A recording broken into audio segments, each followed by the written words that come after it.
Hey everyone, welcome to the Walk Differently podcast, recorded in the Sandbox Studio A today. We're coming to you from Nashville, Tennessee, and we're joined again, of course, by Lamont.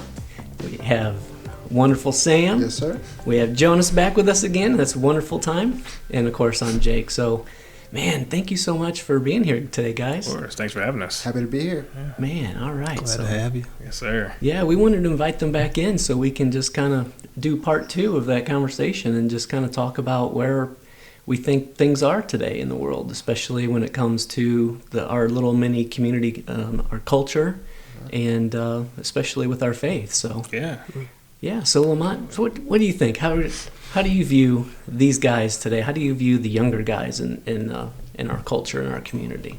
Let me just say, Sam and Jonas, of course, I'm gonna be partial because they're mine.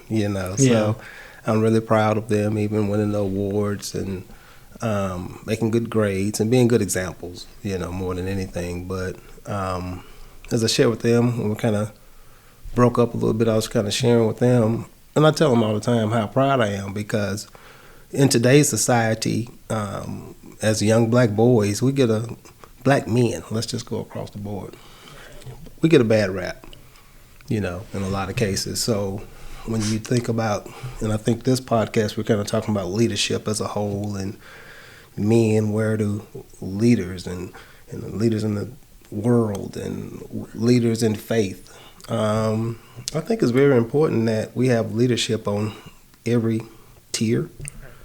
Myself, I try to be an example for the black community as a guy that has experienced a lot of things, good, bad, and ugly, but you want to be an overcomer. You want people to see you evolve. You want them to see you grow. You want them to see you walk differently. In other words, as you're maturing, the Bible talks about when I was a child, I thought I was a child, but when I became a man, I put away childish things. Right. So it's very important that the maturation process is seen, especially in my community of black men. Right.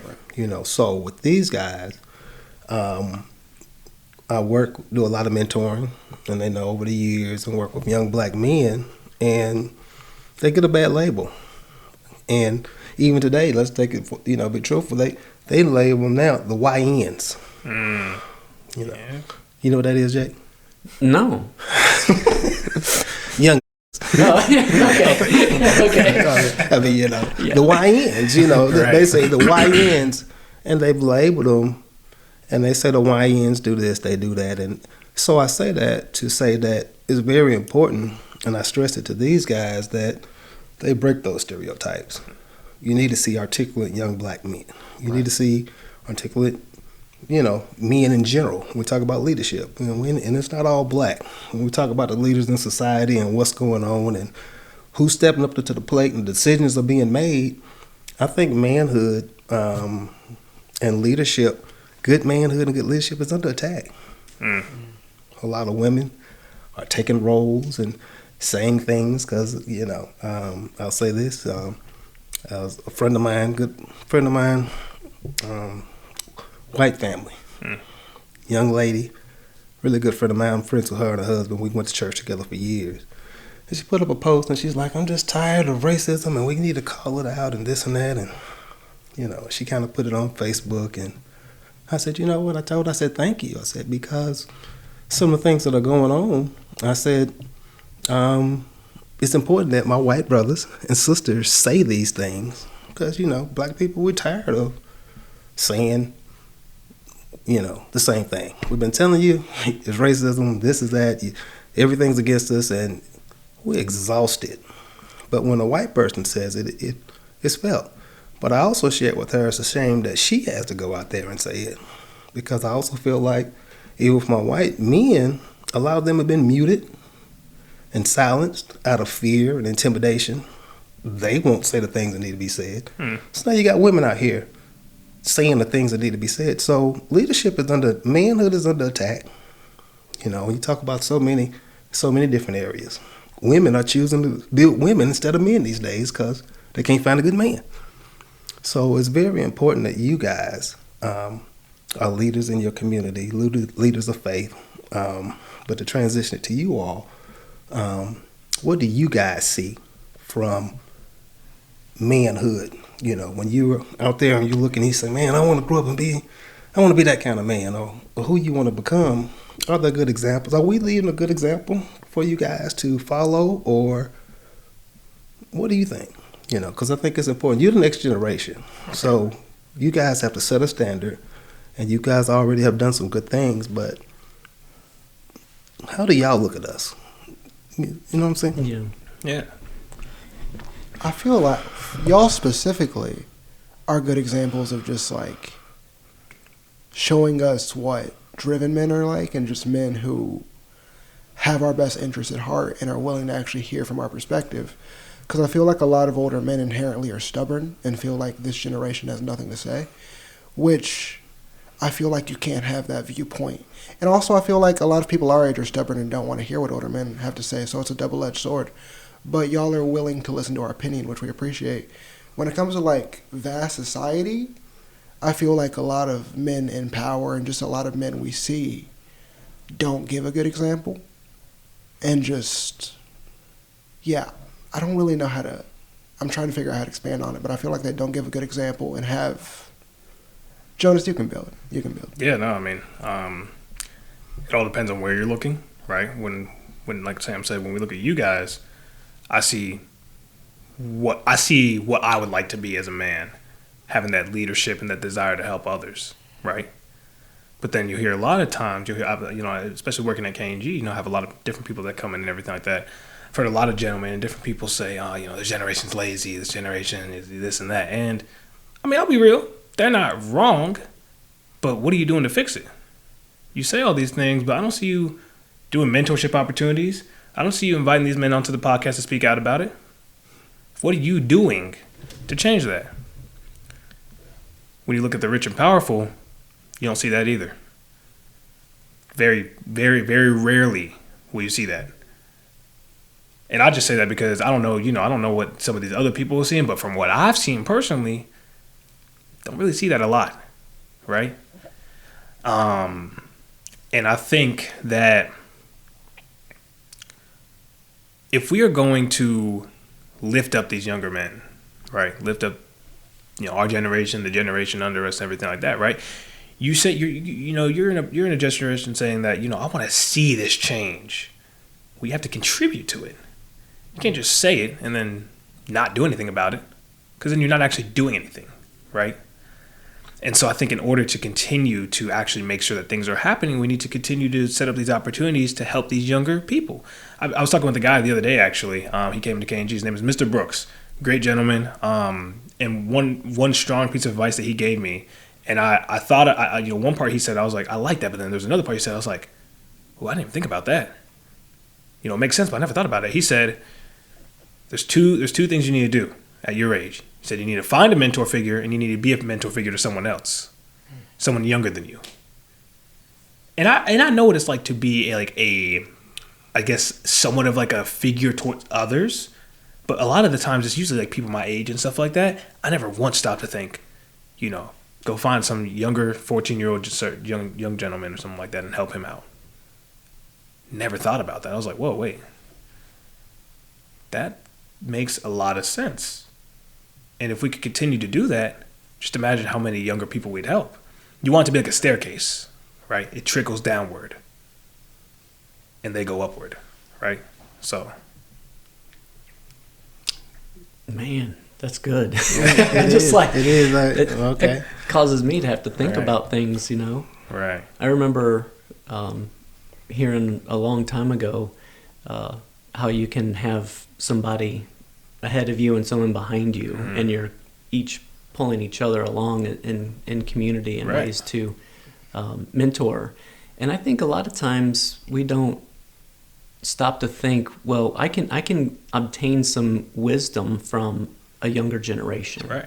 And I think it's because we think, well, I've been there, I've done that. Well, I didn't grow up as, my formative years were not in today's culture. Mm-hmm. And I can't learn about today's culture from my 50-plus-year-old eyes anymore. I've got to learn what the next generation is experiencing and how they view the world and how their values. Right. And I have to engage them where they are so that they can teach me how to live in today's culture better. Right.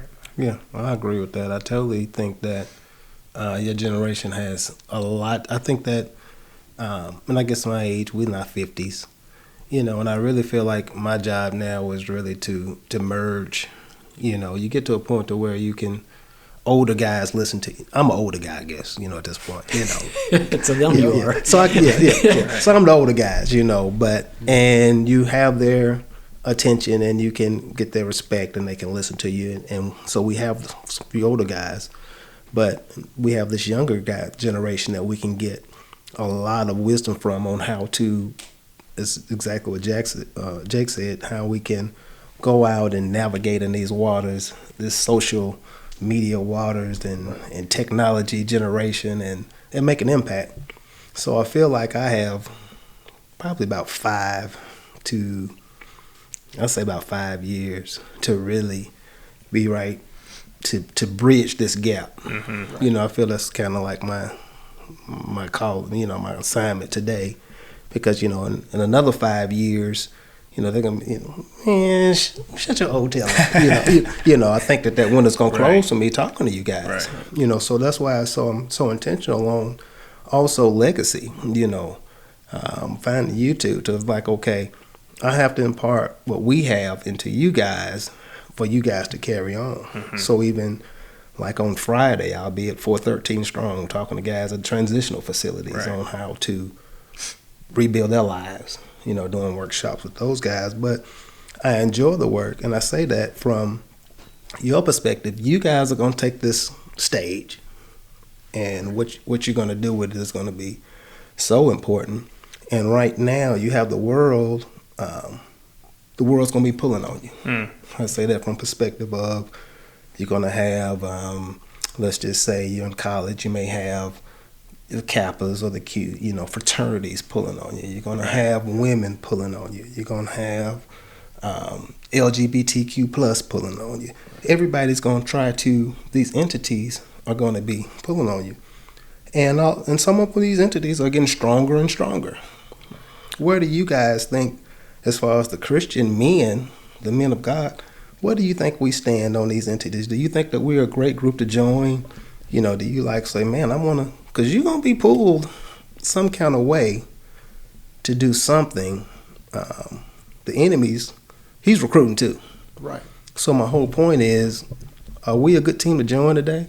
Do you feel like, man, I want to, and I'm not talking about me and Jake. I'm just talking about you trying to navigate. Vast Christian society. Yeah. Right.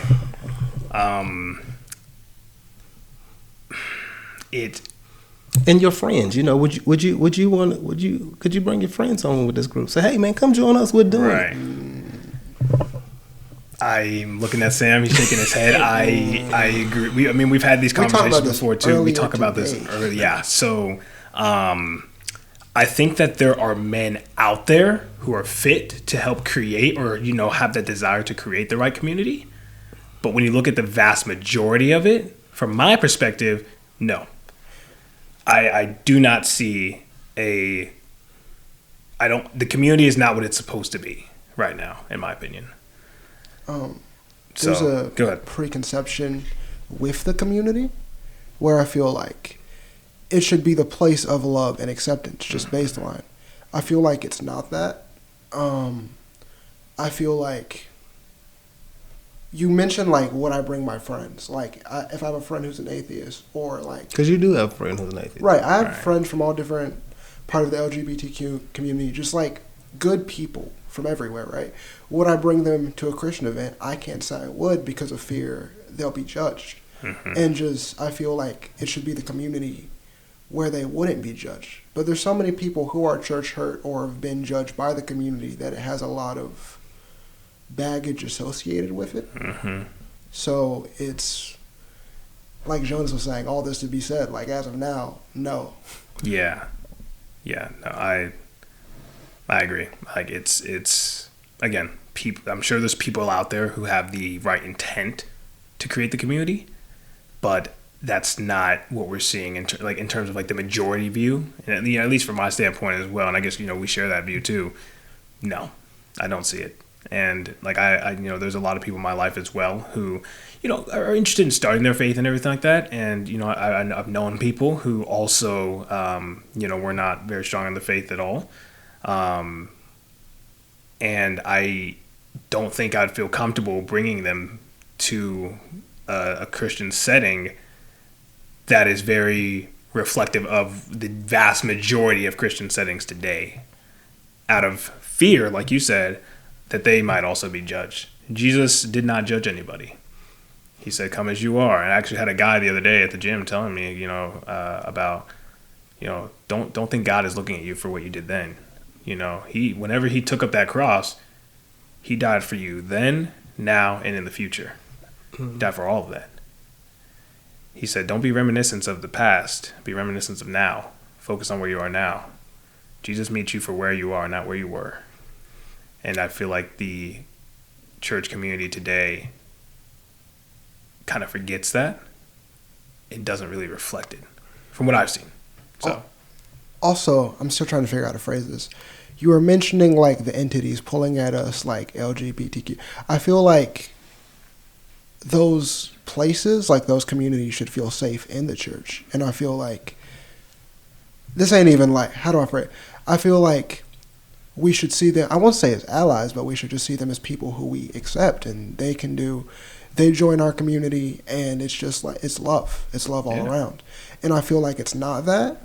And it's more, I won't say it's I feel like, I'll say it's more of a competition, and we kind of, people in that community see us in a way because we've treated them in a way.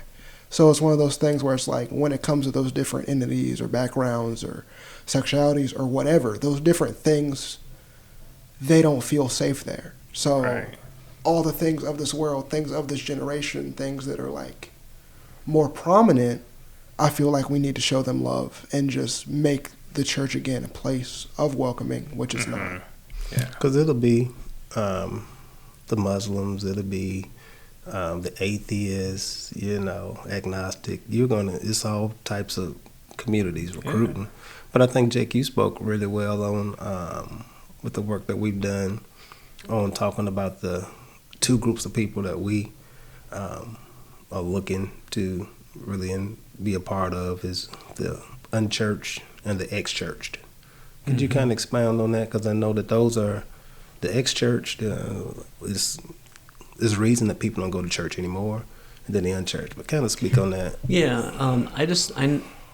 I know there's, because I'm on all these community groups on social media, just to try and discover what reasons people are saying on why they're leaving church. And so many of them revolve around, some of it has to do with the treatment, how people are treated in church. A lot of them talk about like pastoral leadership and how there's a very strong disconnect there, that a lot of the leadership or the people in leadership positions don't have the character to handle leading people.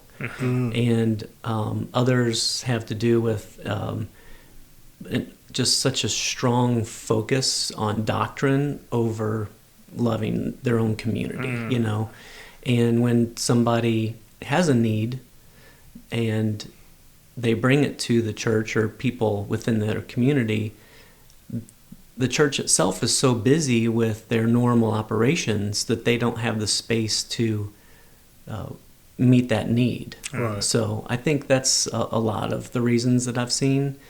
And some of the once you establish a machine inside of an institution like that, like just it's pre-programmed and everything is going to be, every week is the same.